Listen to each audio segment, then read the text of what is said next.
A very good evening to you tuned into UBC TV. Welcome to the second edition of News Tonight. My name is Michael Jordan Lokomwa, and we'll go straight to what we have for you this evening. A 30-year-old male nurse working at Mulago National Referral Hospital has been confirmed dead due to the Ebola Sudan strain.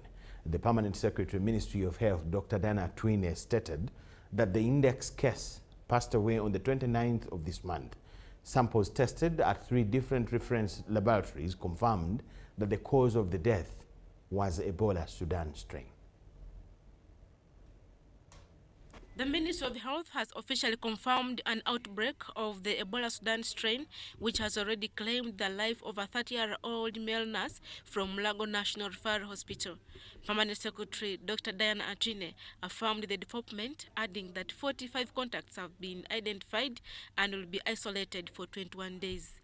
The confirmed case, designated as the index case, is a 32-year-old male nurse who was an employee of Mulago National Referral Hospital, who initially developed flu-like illness and fever symptoms and sought treatment at multiple health facilities, and these include Mulago National Referral Hospital, Saidina Abubakar Islamic Hospital in Matuga in Wakiso District, and Mbale Regional Referral Hospital in Mbale City, as well as what we established as a traditional healer.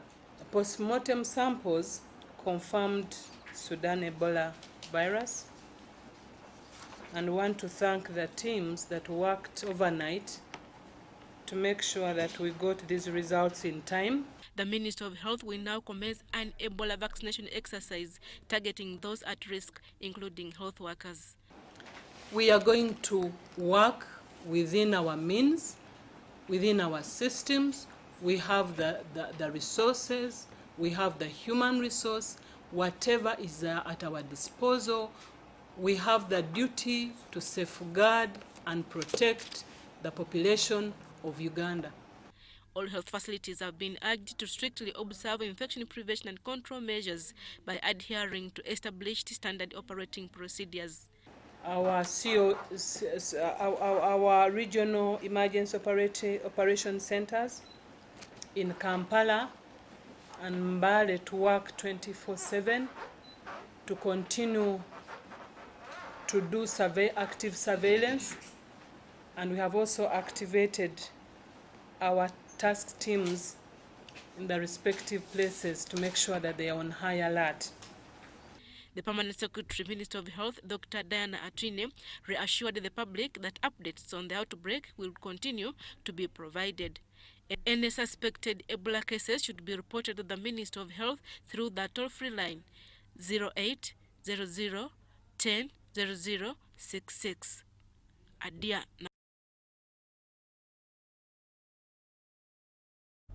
President Yoweri Museveni has met Lango-based journalists at Baralegi State Lodge as part of his ongoing socio-economic tour of the region. During the interactive session, he emphasized the critical role of journalists in educating the public and fostering discussions that drive community transformation. In a rare engagement with the media, President Museveni welcomed Lango journalists to Baralegi State Lodge, inviting 2 rounds of 10 questions focused on socio-economic transformation. My question, Your Excellency, is that... However, the journalists also took the opportunity to raise concerns regarding infrastructure development and their own welfare. You are rescued when you are brought back. I used the revolutionary method, Your Excellency, to return home. My worry is about the middlemen who always come whenever there is mass production in the country and they exploit the common man. Is government having any idea of having an affirmative action so that we can increase the number of the trainees to be recruited at the hub? But they find that because of their work, they don't have time really to make more money. They are requesting that you support their circle. One key issue raised was the exploitation of farmers by middlemen, particularly in light of increased production under the Parish Development Model, PDM. The president stressed that this challenge could be addressed through organized cooperatives. He also highlighted the importance of value addition, noting that it should not only be left solely to the government but also actively involve the private sector. Now, the cooperatives which were here in the past were mainly marketing cooperatives. So what will happen in this case is that the 7 cooperatives will transition into marketing cooperatives, and on account of that, they will start adding value together. We can start, help them to add value. On affirmative action for northern Uganda under the PDM, President Museveni stated that its implementation would depend on the progress of the ongoing program. Once there is a thirst for that, like I see now, we can increase the amount. We can say instead of 100, we have 200 million per parish. That's not a problem. Addressing concerns over the fishing practices, the president urged the media to play a proactive role in educating communities on the importance of preserving lakes from harmful fishing methods. While he plans to meet with the fishing community in May, he called on journalists to initiate discussions why indigenous fishermen are being displaced by outsiders. We must have a rationale of whom we allow and why. This is the same with mining, but I want you also to think about it and discuss it. What I think is correct is that we use the indigenous people around that area. Regarding the ongoing political tensions between two ministers eyeing Lira City Woman MP seat, President Museveni distanced himself from the matter but pledged to engage them in efforts to restore unity. They are doing it on their own. At some stage I will talk to them to stop dividing our people. I will talk to them, but I've not sent anybody.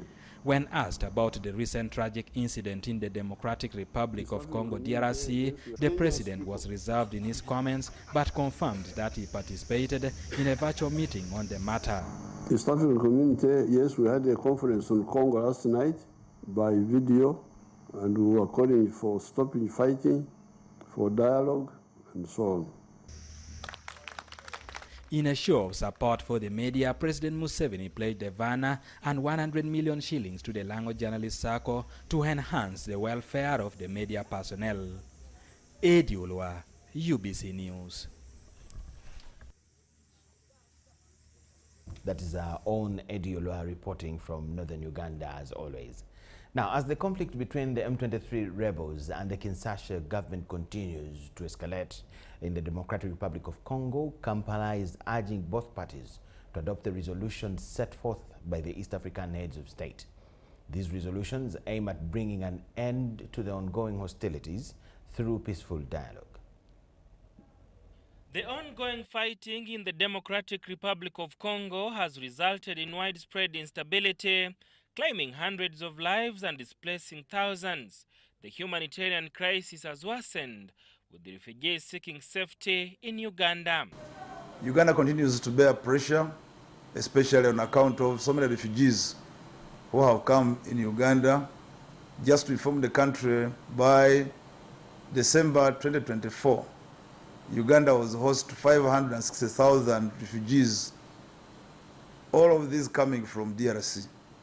Now, with the current insurgency, we know there has been an influx of many more thousands who have crossed over, so we continue to suffer that pressure on our social amenities. In an exclusive interview, the Uganda Broadcasting Corporation, John Mulimba, the Minister of State for Foreign Affairs in charge of regional affairs, emphasized the need for dialogue.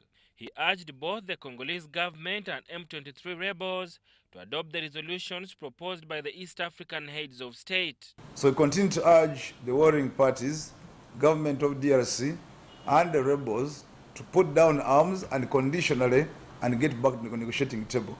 Uganda's approach has always been regional, because we do understand clearly that the conflict in DRC is both internal and regional, and therefore we can only have a regional mechanism. Under the auspices of East Africa, East Africa began a process under the Nairobi East African-led peace process. SADC also began the SADC Rwanda-led peace process. Our proposal as Uganda and our belief is that we cannot have these disjointed processes. We urge for the merging of the two processes into one that can easily be monitored and implemented. Despite Uganda's calls for peace, Both Uganda and Rwanda have found themselves at the center of controversy. A recent United Nations report accused both nations of providing support to the M23 rebels, allegations that Uganda firmly denies. Military has presence in DRC on agreement by the government of DRC to carry out a joint UPDF FADC mission against the insurgents, the ADF. So that's what Uganda is in DRC to do. But Uganda does not take part in internal affairs of neighboring, not any other foreign sovereign country. Mulimba stated that repatriation programs are currently underway from Kinshasa, with over 90% of the embassy staff already returned to Uganda. Sada Mubale, UBC News, Kampala. Members of Parliament have questioned the inconsistency in the figures between the National Development Plan and the revenue for the financial year 2025-26. This follows both reports of majority and minority indicating that the budget framework paper is not in line with the National Development Plan and the Charter for Fiscal Responsibility. The Attorney General Chirewa Chiwanuka guided otherwise, informing the House on the said inconsistencies, deterring worries on the figures between the planning and the projected revenue. Chiwanuka says that the differences in the figures based on the aspirations of government in accordance with the budget in place. Notwithstanding the last-minute tradition and practice to beat the constitutional deadline, the MPs convened at 10 a.m. on Thursday to consider the first draft of the national budget for financial year 2025-2026. We should have this BFP approved by 1st of February. The BFP, amounting to 57.441 trillion shillings, is subdivided into 19 program allocations, including agro-industrialization, manufacturing, digital transformation, and private sector development, among others. Once beaten, twice shy, some MPs, through a motion raised by Butambala woman MP Aisha Kabanda, sought not to repeat the mistakes which led to the last budget process, where the Executive and Parliament disagreed on some of the budget priorities, and the President returned the budget to the House. Is that members of Parliament doubted their role. Actually, there was a question, what is our role if we cannot change anything in the budget? And we are not guided. I think this is the right time that we speak to those issues and get to know our role, Right Honourable Speaker. So the returned bill was processed and a decision was made by this House. Achia Remigio, the Deputy Chairperson of the Budget Committee of Parliament, presented the report cognizant that the next financial year starts the implementation of the National Development Plan 4. The BFP accommodates government strategies to underscore employment, wealth creation, and higher household incomes by prioritizing key enablers for accelerated growth. Remigio aired out the concerns of the various sector committees, including the Health Committee, demanding that the remaining constituencies which did not receive ambulances be prioritized accordingly. But in this current budget, there is no proposal to buy the balance of ambulances. The MPs expressed mixed reactions on the budget unfunded priorities. There is a funding gap of 12 billion. Can we prioritize that, Right Honourable Speaker, and ensure that we have the teachers and the children actually learn and understand this curriculum so that they can be able to also benefit and move on with their education and not drop out of school. Free air. Your people who cannot afford to pay monthly cannot watch you. The ones who watch you, your voters, don't have a chance. And yet we programmed very well for that, to say we must be watched by local people who cannot afford monthly payments. The MPs also expressed the need to increase funding for the new secondary curriculum, especially that the first cohort students join advanced level. So the solution to the problems in health are actually in education. So the committee recommends that free and compulsory universal primary education be provided by government, and the committee recommends an amount of 390 billion. In last year's budget speech, the President requested Parliament to support him on the issue of universal free primary and secondary education. Controversy deepened after both reports poked holes on the compliance of the BFP and the Charter for Fiscal Responsibility, where the indicated figures do not match accordingly. The minister shall, the law is saying shall, for each financial year, prepare a budget framework paper which shall be consistent with the National Development Plan and with the Charter of Fiscal Responsibility. The law is saying shall. The Attorney General, Chirowa Chiwanuka, guided on the claimed inconsistencies, comforting the worries of the MPs. Now, this plan is what government aspires to achieve. The resource envelope has shown us that we have only 57 we can bring. But when they say consistent with the National Development Plan, it is not talking about consistency with numbers. It's talking about consistency with plan, aspirations, and the expectations. So, Kira Municipality MP Ibrahim Semujunganda reiterated the need to take interest on a forensic audit on Vote 130 of Treasury operations, where nearly half of the proposed budget will end up in debt servicing. You have ROCO, you have Congo, DRC, if you look at claims payment. Semujo and some MPs were concerned on the increase of domestic arrears. Parliament should take note that although the development plan proposes 92 trillion, even the 57.441 trillion in the budget framework paper is unrealistic, going by the recent budget performance. With the ongoing government policy on rationalization of government agencies and public expenditure, mainstreaming UNRA and URF into the mother ministry has put a dent of about 169 billion to cater for the terminal benefits of the affected staffs. The budget framework paper for financial year 2025-2026 is 20% reduced from the previous budget of the financial year 2024-2025. Daniel Mugoya, Gloria Gutabinji, UBC News. And it came out very clearly that some of the allocation. Still in Parliament, the Uganda Bureau of Statistics has been faulted for delay to produce current data of sub-counties, villages, parishes from the 2024 Housing and Population Census to help Electoral Commission in the demarcation of local areas to appropriately execute its roadmaps, while appearing before the Legal Committee of Parliament to give responses to a number of issues raised on the ongoing national voter registration exercise. The Chairman Electoral Commission, Justice Simon Byabakama, said that they are currently using the data for 2014 census because the data they need for purposes of demarcation is not available in the UBOS report.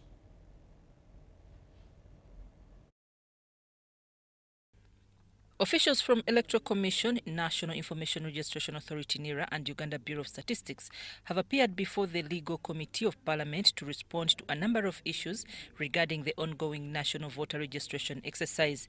This follows a presentation on floor of Parliament by the Attorney General about the exercise on Tuesday, which led to members of Parliament raising several issues, and the Speaker referred the matter to the Committee of Legal. The Chairman of Electoral Commission, Justice Simon Byabakama, told the committee that they used 2014 national census data for demarcation of local areas, emphasizing that the data in 2024 census report is at district level. When the data is available, the EC, as required by the law, has to do what is required. The only catch is one. At what point in time is the data being availed in the context of the roadmap? What if we are heading for nominations and then the data becomes available? Some members of Parliament asked officials of Electoral Commission whether it asked for this data from UBOS, while others say some districts are not yet gazetted. Conducting of a census cannot be a ritual over which somebody will take time to say, are they all pleasing? They will do it. There are parishes that are there, but they say they are not gazetted. The argument, the back and forth argument is between the Electoral Commission and the Minister of Local Government. The director in charge of methodology, Uganda Bureau of Statistics, James Muwonge, said this data they are holding is for districts that have conflict, but promised that it will be available in a period of 6 months. On all this data is because, as I said, in some of the areas there are border disputes, and as a bureau, we don't have the mandate to dictate where to place this information. Byabakama told committee members that after collecting data from the voter registration exercise, they will give it to NIRA to process it and issue the individuals with national identification numbers for them to be eligible voters, which information disturbed members asking whether EC is now doing work for NIRA.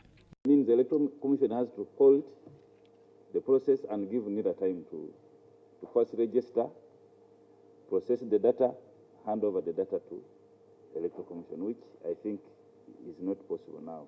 When you get your particulars, we do not automatically put you on the voters register. You must first of all appear on the citizens database, and you must be allocated a NIN number, isn't it? That we give to the Electoral Commission clarifies 3 important things. 1, by reason of verification of or process, this person is a citizen of Uganda. During the National Voter Registration, Electoral Commission is using 2,703 kits from NIRA. However, the ED NIRA told the committee that the biometric enrollment kits are 11 years old, at end of life, and support. EC is also using NIRA staff who are already experienced to handle the kits. The person is not an employee, or the current assignment they're handling is not a NIRA assignment. It is an Electoral Commission assignment. The only thing they have asked them, have you ever worked with this kit before? This information was of interest to members of Parliament who questioned the independence of EC to do its mandate, while others wondered at what stage did the country agree that procurements of EC should be made by NIRA. You should read, NIRA is decommissioning useless equipment and dumping this equipment on the Electoral Commission. To address ourselves to the challenges, the legal challenges that now create inefficiencies in the Electoral Commission. Do you have on NIRA staff when you are supposed to be an independent body and NIRA too is independent? The exercise is expected to take 20 days, and now with the 11 days remaining to the close, MPs wonder if all eligible voters above 18 years who are not in the voters register will be registered with the presented challenges. They can still afford to say we cannot extend even when we are still addressing challenges that relate to registration of voters. And at the end of these 10 days, we find that the challenges that have beset this exercise, this process, have locked out a number of people. Then we shall come back to, we shall inform the nation, we shall inform this August House on the way forward. Electoral Commission and NIRA explained to the committee that the involvement of DSOS and GSOS in the ongoing exercise is because it involves a citizen component and therefore a security concern. I'm Nafka Farida and Gloria Guitabinji at Parliament. Ministry of Education and Sports has cautioned administrators of seed schools against undermining education set policies. While officiating at Senior 1 placement exercise, State Minister for Primary Education, Dr. Joyce Moriku Kaduchu, warned schools under universal primary education against limiting universal senior secondary education against limiting Senior 1 intake points and forcing students into boarding sections. The Ministry of Education and Sports has observed the continuing introduction of compulsory boarding provision in universal secondary education schools and introduction of compulsory school charges.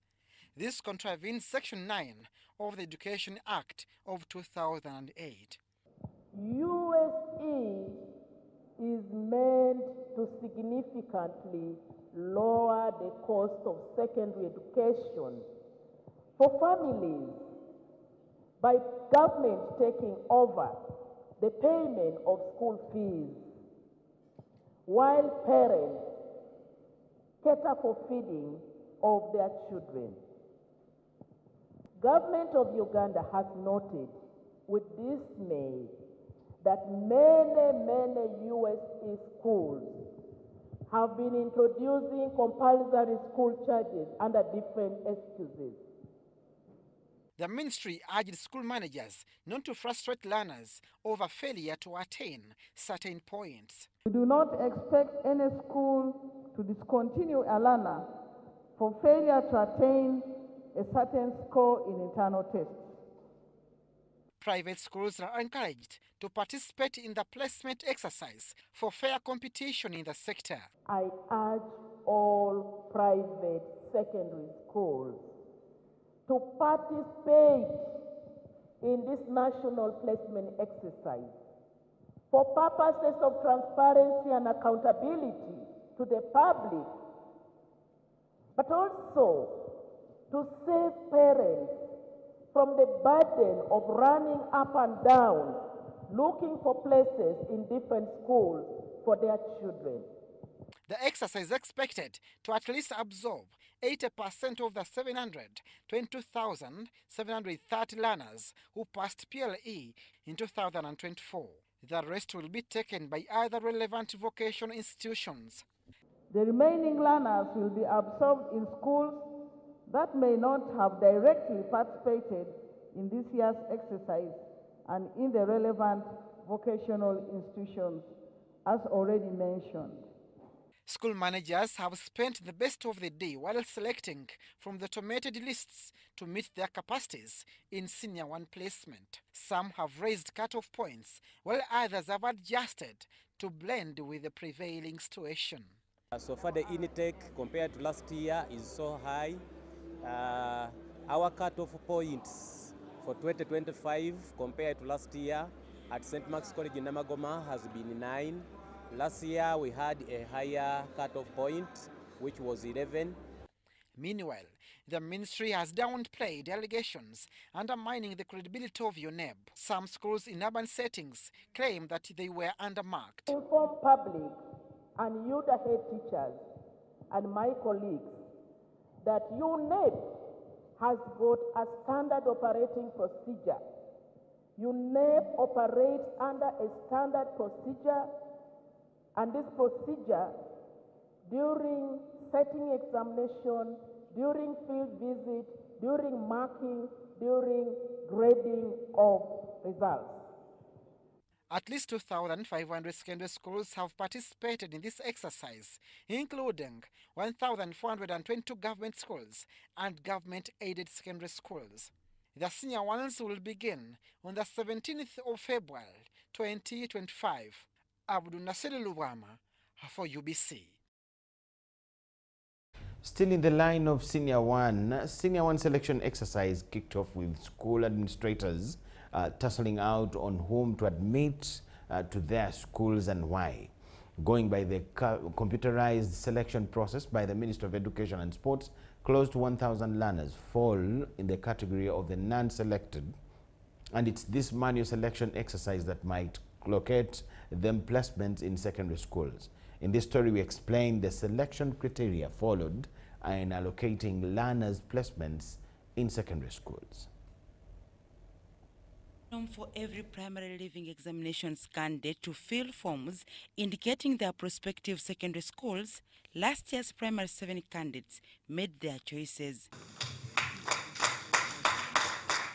Following the release of PLE results, secondary school heads have convened at Umasho grounds to help make sense of the choices that over 700,000 learners made in 2024.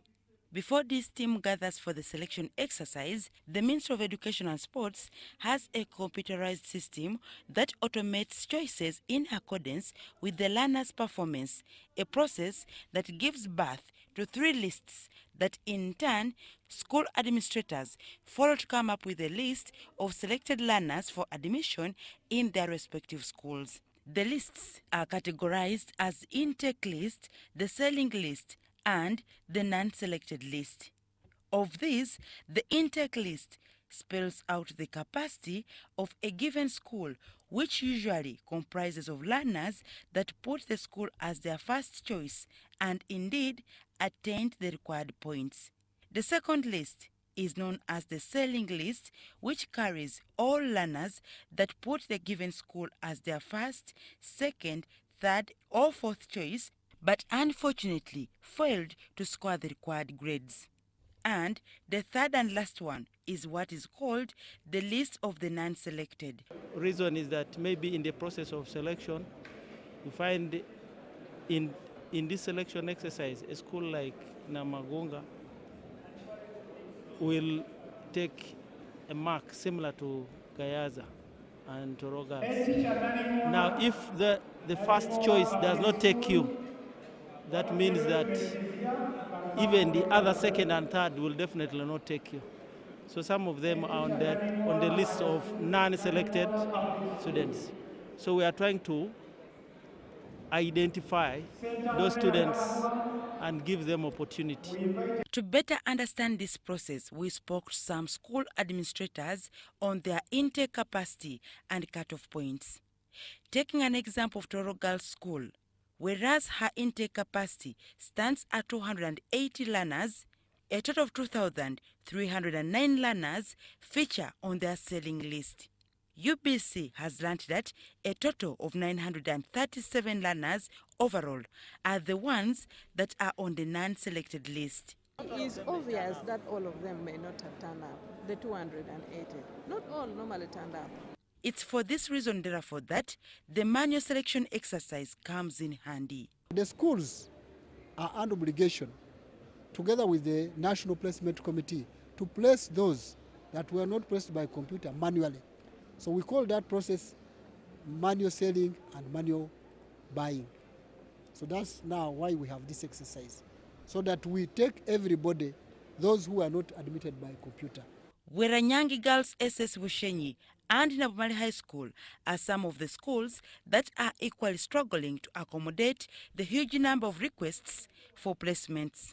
I'm receiving phone calls from here. The parents are there. Have you taken on my student? She got 11.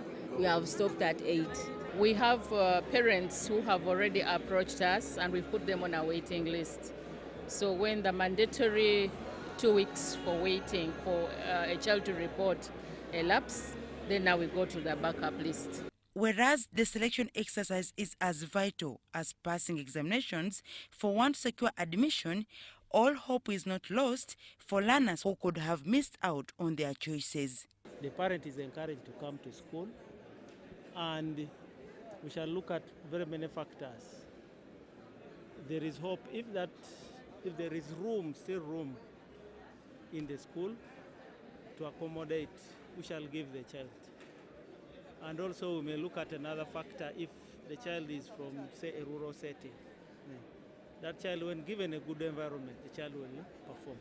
In the just released UNEB PLE results, 722,730 candidates passed, and these are eligible for admission in secondary schools. Dorcas Kimono, UBC News.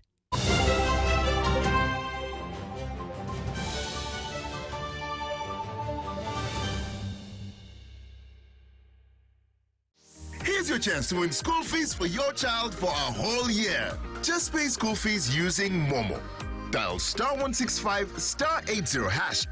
Select option 2 for school pay. Select option 1 to pay school fees. Enter the student number and amount and approve the transaction. You are now entered a draw to win school fees.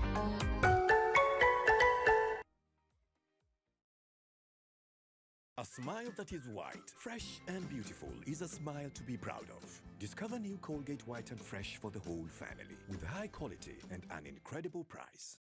It's our mission to secure your money.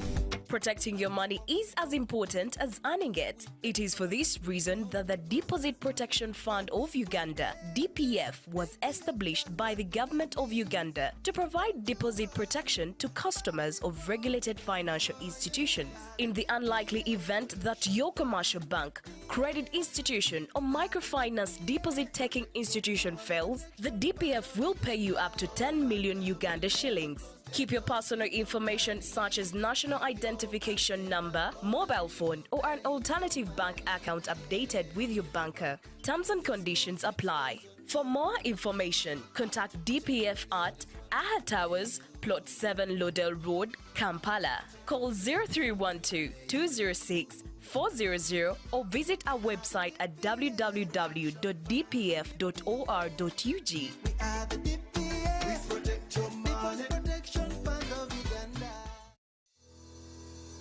The Ministry of Water and Environment, in collaboration with its partners, invites you to the commemoration of World Wetlands Day on February 2nd, 2025 at Katerera Playground, Rubirizi District, starting at 9 a.m. The theme for this year is Conserving Wetlands Today for a Secure Tomorrow. The guest of honor is His Excellency the President of Uganda. Let's celebrate the vital role of wetlands in sustaining life and livelihood.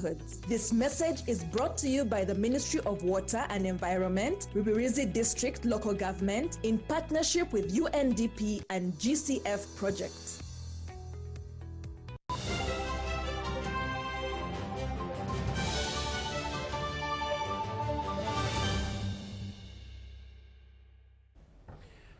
Thank you so much for watching and welcome back from the break.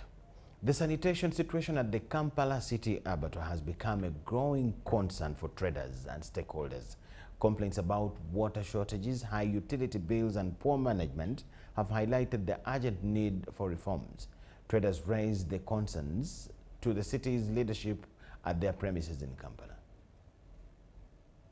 Abattoir are sounding the alarm over deteriorating sanitation conditions. Many attribute the problem to years of poor leadership and lack of proper organization. If we had a joint effort today, I think the amicable solution is going to be reached today.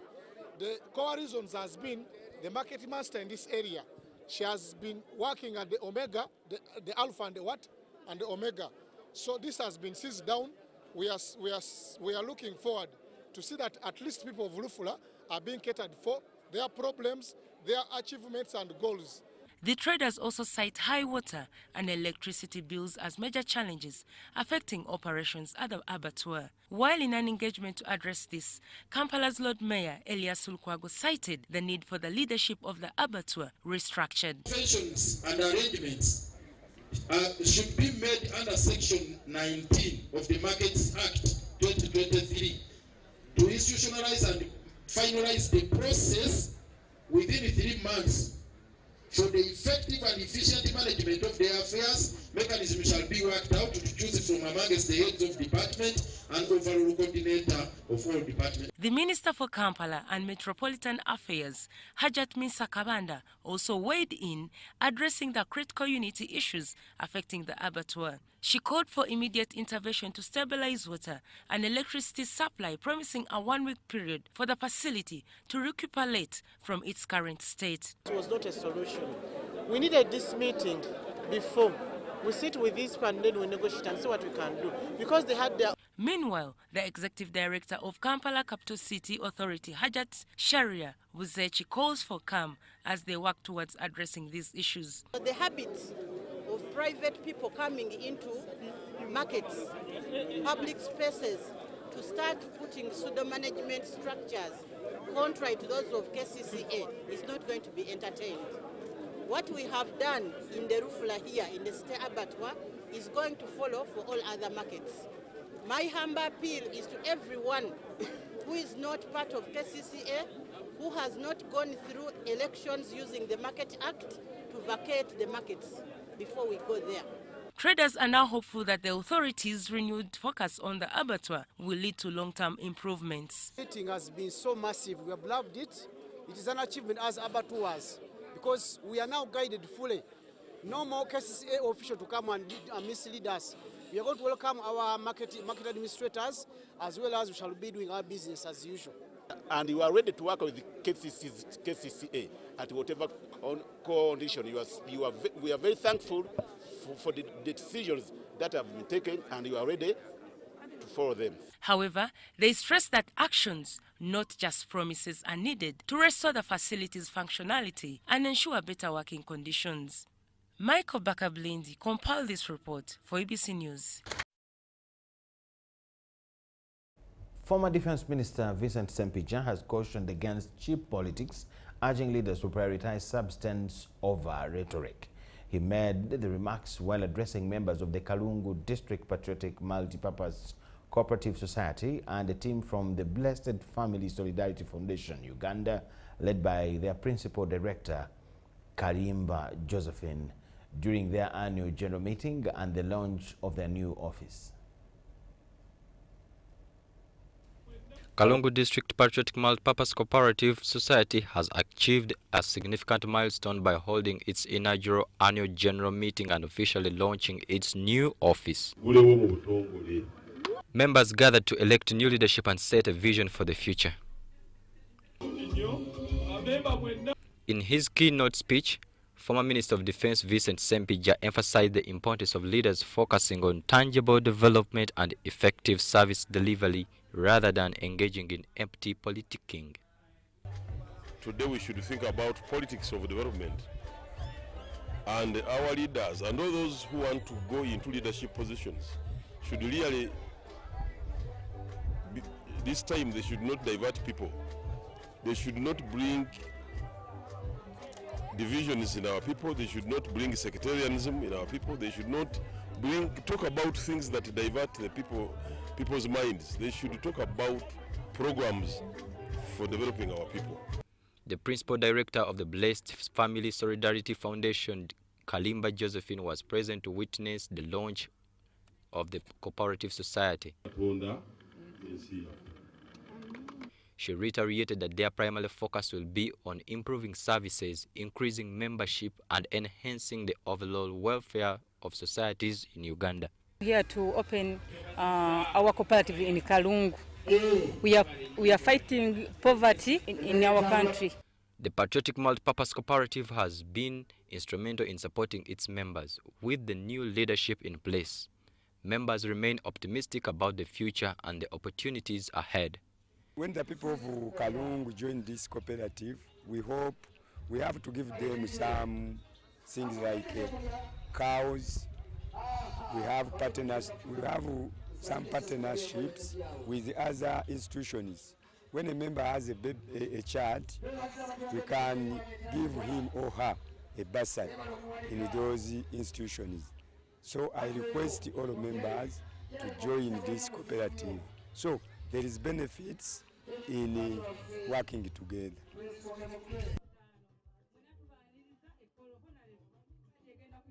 Speaker of Buganda, Charles Peter Maiga, has urged parents to foster innovation and technical skills among the youth, emphasizing that creativity plays a pivotal role in addressing both poverty and unemployment. Minister of Education, Kotilda Nakate, and other dignitaries, the Katikiro was shown around the institute, where he observed students actively engaged in various vocational training activities, including sewing, hairdressing, and mechanics. The institution provides hands-on education, which Maiga believes is crucial in equipping young people with practical skills that are highly valued in the job market. If you focus on your job as a cleaner, as a hairstylist, as a mechanic, you'll be rewarded by the rights that come to you. And that's what will make you happy, that's what will make you successful. Some people will continue to do white-collar jobs, but the artisans are also needed in big numbers in an economy like Uganda. So this is a good initiative and we must applaud the farmers. Furthermore, Katikiro called on technical colleges to embrace modern technologies, highlighting that staying competitive in the 21st century requires continuous adaptation to new tools and methods. Vocational training. Success, to me, simply means happiness. And happiness comes when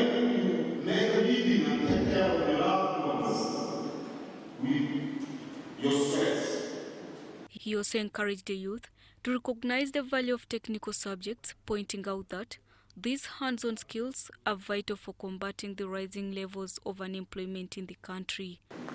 Vocational education is central to bring about social and economic change, especially in developing communities. The Limbra Vocational and Business Institute was founded by Robin Nabanja and William Sekabembe, motivated by the growing number of unemployed youth in the country. They realized that there is no other way other than setting up such an institute for skilling people, so that they set up the jobs for other people. John Tawahiri Proskovia compiled the story for UBC News. Now, leaders from Lango sub-region in northern Uganda have described the parish development model as a timely solution to economic recovery from the effects of insurgency. State Minister for Northern Uganda, Kenneth Olusegun Omona, says that what now remains is proper enterprise selection for more economic recovery. This he said on the sidelines of the public rally in Aleptong district as part of President Yoweri Museveni's wealth creation and PDM assessment tour of Lango sub-region in northern Uganda. Where peace is in short supply, the pace of development is often slow. Similar to this is what befell the people of Lango sub-region and neighboring areas in the late 1990s and early 2000s. The situation has since changed through deliberate efforts by government to restore peace. But what we are doing is very important in northern Uganda here is mobilize the population for wealth creation. From what they have, leveraging on the support of government and the prevailing peace, and guiding our people on what to do, especially in terms of agriculture. I think northern Uganda, our dream is to make northern Uganda one of the most productive places in northern Uganda. The return of peace has come with progress, the parish development model being one of the game changers. They're not marrying second wives, they're not drinking it away, they're into poultry, they're into agriculture, and they're expanding their businesses. This is the vision of NRM. We have invested 129 billion just in Lango sub-region. Like when affected them, Kony affected them, the Obote regime, when during Obote's fights, they were affected. So now they are now getting money. So they are leaving the other economy, the bad economy where you have nothing, now joining the money economy.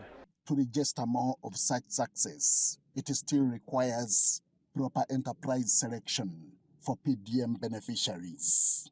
Now for many years, for whatever I don't understand, people here believed, or we are told, that coffee does not grow in northern Uganda. So we are now encouraging people in northern Uganda here to grow coffee, because this can be a perennial source of income, in addition to other seasonal crops that they have been doing over the years. Where there is no peace, there is no development. I'm happy that the money that the government gave and is still giving and will continue to give will really go a long way to fight poverty. Our people have come up together. They are now fighting very hard using the small money that the government has given them, and the impact is seen. The journey towards poverty eradication remains on course until all Ugandans join the money economy. Henry Okrut, UBC. All is set for the highly anticipated St. Mary's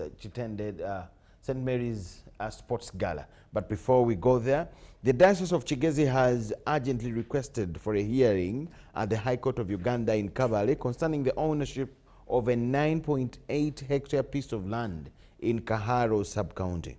The ongoing dispute is between Ronald Hector Serikare, a teacher by profession, and the Diocese of Kigezi. Reverend Dr. Jasper Tumuhimbise Mpirirwe, the CEO Church Missionaries in Church of Land and Estates in the Church of Uganda, has called for the reopening of Harambe Kaharo High School to allow students to resume their studies emphasizing the school's vital role in the community. In February 2024, Kampala district authorities closed Harambe Kaharo's high school due to the escalating conflicts between the Church of Uganda and Ronald Serikare, who claims ownership of the land and its structures. The dispute has caused tensions among local Christians, intensifying the situation and prompting district authorities to intervene by closing the school. They said government officials were right to close the school because it was going to bring chaos in Kaharo, which is a situation that is not warranted. So I request again the government to harmonize the upbringing of the school so that it becomes operational with the absence of this Serikali. Is a wrongdoer. Reverend Dr. Jasper Tumuhimbise maintains that the land rightfully belongs to the Church of Uganda, as he explains. You know, it belongs to the church, but the merits of that case will be decided by court. I pray for the people of Kabale to protect church land, to protect institutions' land, because the moment they are tampered with, you are tampering with the education of your children, period. It doesn't matter. We have many cases in court, and it is because people are not protecting.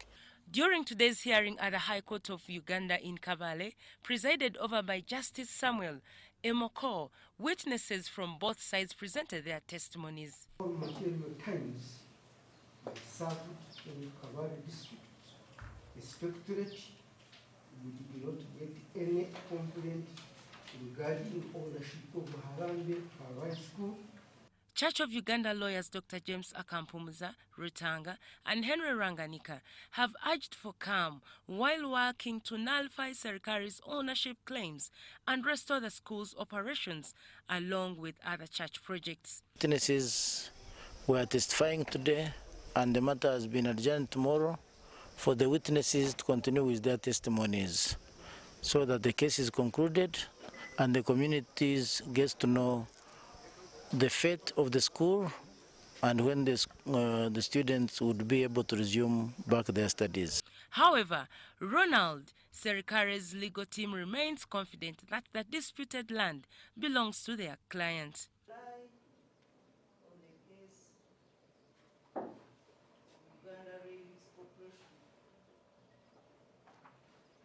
Harambe Kaharo High School, established in 1997 by Scottish national Hector Sutherland to support orphans and the underprivileged, is located in Kabale district.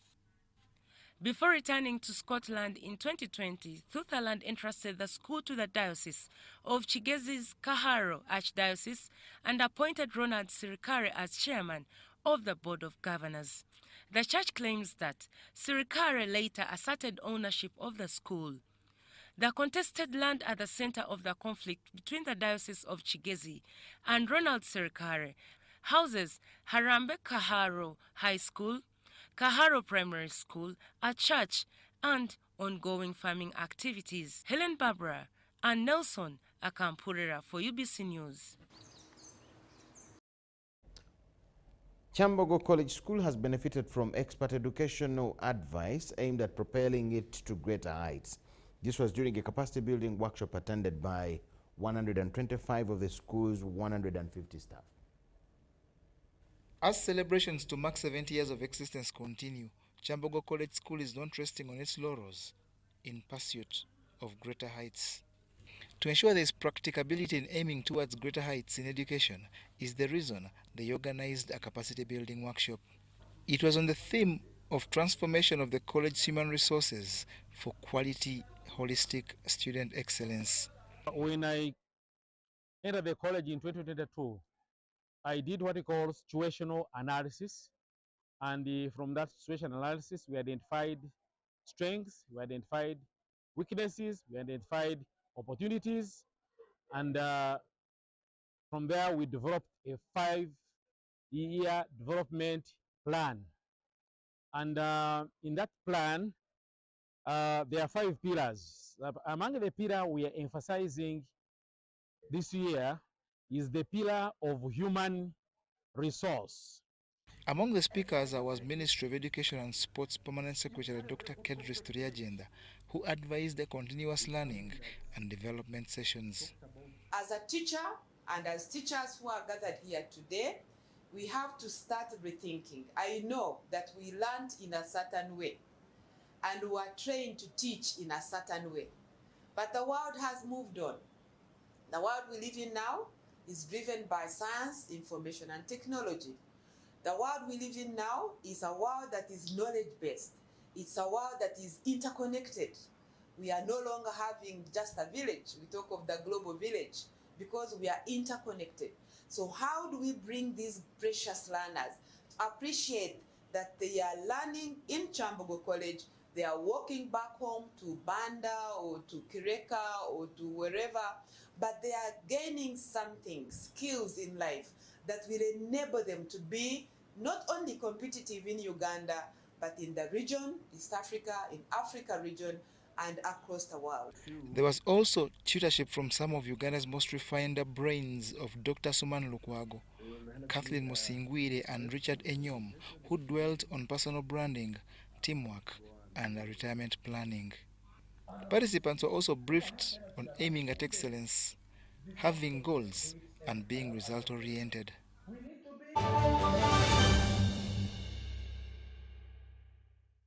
Here's your chance to win school fees for your child for a whole year. Just pay school fees using Momo. Dial *165 *80 hash. Select option 2 for school pay. Select option 1 to pay school fees. Enter the student number and amount and approve the transaction. You will now enter the draw to win school fees.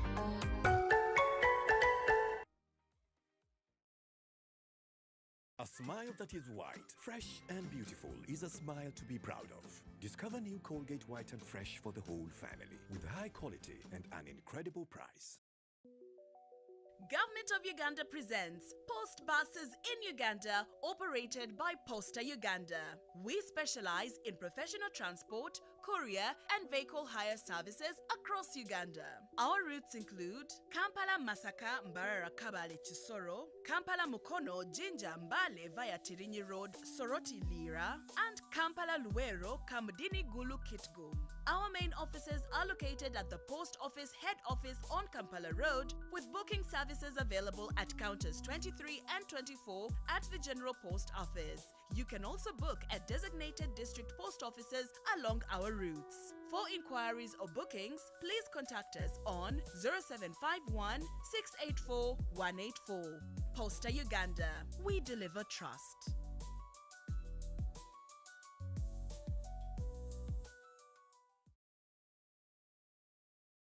Looking for instant excitement? The Uganda National Lottery Spin for Cash game is now available online. Wherever you are, you can join the excitement for just 500, 1,000 and 2,000 Uganda shillings. Don't miss out. Register now on www.nationallottery.go.ug for a chance to win your share of 2 billion instantly. What are you waiting for? Play Spin for Cash now, anytime, anywhere. Ituba is the proud operator of the Uganda National Lottery. Uganda National Lottery. Dream, play, win. Participants must be 18 years or older. Play responsibly. The Uganda National Lottery is operated by Ituba Uganda and regulated by the National Lotteries and Gaming Regulatory Board.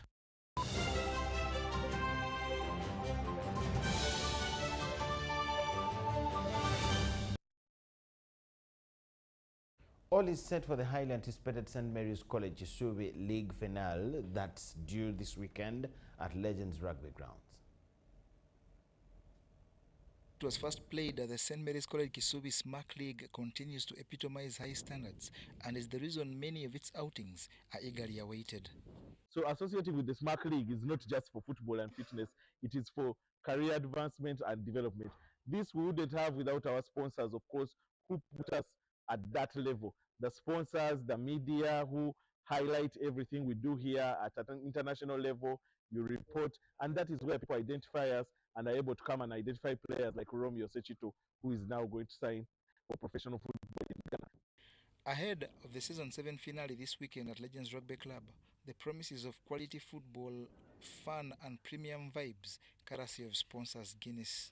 We believe in the SMAC League and the initiative that they try to put forward, but then also as Guinness, we really we push for community and sportsmanship. So the fact that SMAC League brings different let me say different clubs together and different age groups, we have all of them coming together to just play and then get to know each other and also be able to the health benefits of it. So for us, that's a good partnership that we really wanted to go for. The final match day promises an exciting display of talent and sportsmanship as teams vie for their coveted titles. Throughout the season, the SMAC League has grown significantly, with 22 teams battling it out in a restructured format that added more excitement and competition to the league. The introduction of new teams split in Pool A and B and a tiered knockout system has provided thrilling matchups leading to this momentous finale. The Champions Shield final will see the Knights take on the Alks, while the Founders Cup final will pit Kiyama Warriors against the Cyclones. The inter-house competition will feature Lodell against Mugwanya in what promises to be a high-energy showdown.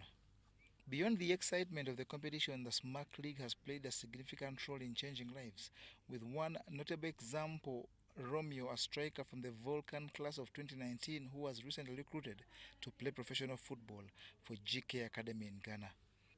In addition to the thrilling matches, the SMAC League will honor outstanding individuals and teams with the certificates of excellence. These certificates recognize exceptional achievements such as the Golden Boot winner, Best Goalkeeper, Most Valuable Player, as well as team awards like Champions, Runners-Up, and that for Fair Play.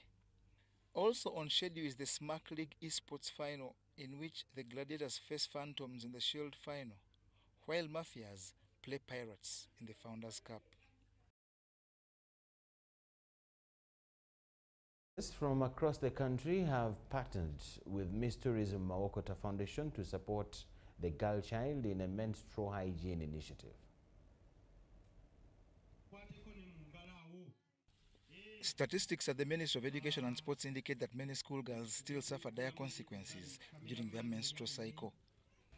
This has continued to affect the girl child not only in rural areas, but also in urban areas of central Uganda. With that in mind, Miss Tourism Mawokota Foundation partnered with the sports enthusiasts to benefit youth of Chewanise village, Kituntu sub-county in Mpigi district. Tugenda kuzimbako kyetuyita headquarter, tujja kuseekako ebbanguliro, tujja kuba selective, tulondeyo abaana 2 oba 4 oba 5 okusinziira ku busobozi bwe tulina, tubatwale wali ku bbanguliro lyaffe, tubayigirize okukola pads zino, enkozesa yaazo, entegeka yaazo n'entereka.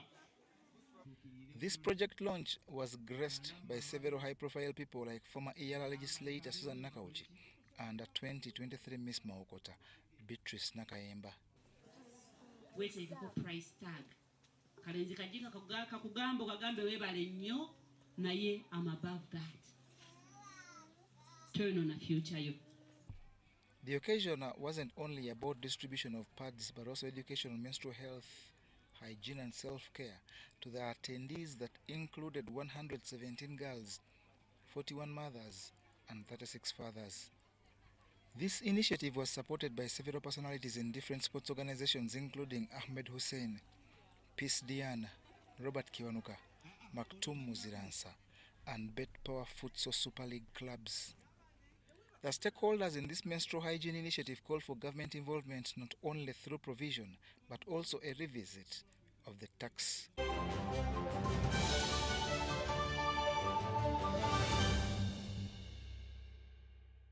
Just as usual, sports news bring us to the end of all we had for you tonight. Thank you so much for watching. We wish you the best of the night. My name is Michael Jordan Lukomwa. Bye-bye.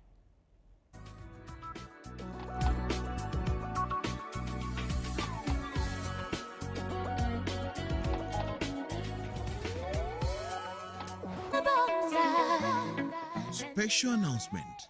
The NRM National Chairman, General Yoweri Kaguta Museveni Tibuhaburwa, informs all party members and the entire public that the display and update of the members' register commences this Wednesday, January the 29th to Saturday, February 1st, 2025. During the exercise, the following activities will be undertaken. Registration of new members, including students aged 16 and 17 years, as identified by the NRM Village Committee, and checking the accuracy of members' particulars. At the end of the update exercise on Saturday, February 1st, 2025, a village baraza will be held to scrutinize the register and subject it to a public audit where ineligible members will be deleted and any eligible members physically present be added.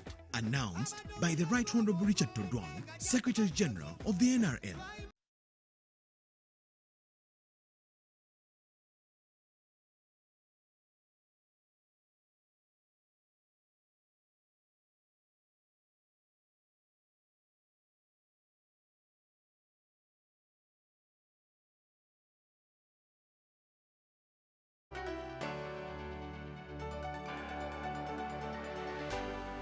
UBC, inspiring Uganda.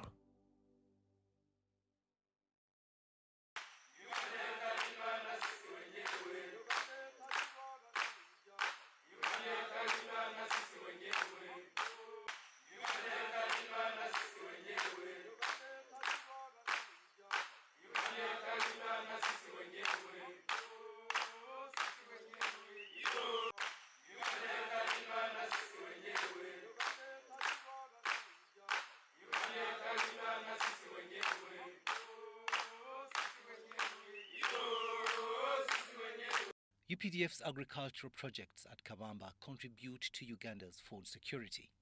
By adopting modern farming techniques and technologies, the UPDF aims to improve livelihood of Ugandan citizens. Thank you, viewers. I'm Major General Sam Kiwanuka, the coordinator of production in UPDF. Production as the department, we can think about it up to 1986 when UPDF or NRM came into power. We are mandated by the Constitution of Uganda as UPDF to be a production army. We started on well. We had some productive activities under the chieftaincy up to 1992 when the performance was wanting because of some mistakes within the directorate. Until when I was appointed in 2000, August, as the new chief. By then it had gone to the level of a chieftaincy. I was appointed as the chief of production and welfare, purposely to revamp it. I took over the office with the intention or its objective to see that we can produce food for the army, stabilize the price of food in the country, make sure that we look into the welfare of our troops through farming, and to make sure that we open up several funds for the army so that we can be self-sustaining. Our performance in the 6 farms depends on the size. We have Kabamba, which is 5,225 in terms of acreage. That is 3,200 like this season, which have been active. Active, I mean, where we have planted the maize. We have another farm which is active, or which has been active this season, is Changwali with 1,800 acres. And another farm that is Bihanga. So we are looking at a figure of 5,200 acres and expecting about 8 million kilograms of maize. Initially, we took on sorghum, we took on soya, and some beans. Like Kabamba, we have some beans and some guineas, but our emphasis is on beans and maize. Maize is doing well. We gave up with sorghum because of the market, and then also we normally take on soya when we move to the eastern part of Uganda, that is Kata, Bulambuli, where we have another farm. The UPDF's agricultural projects also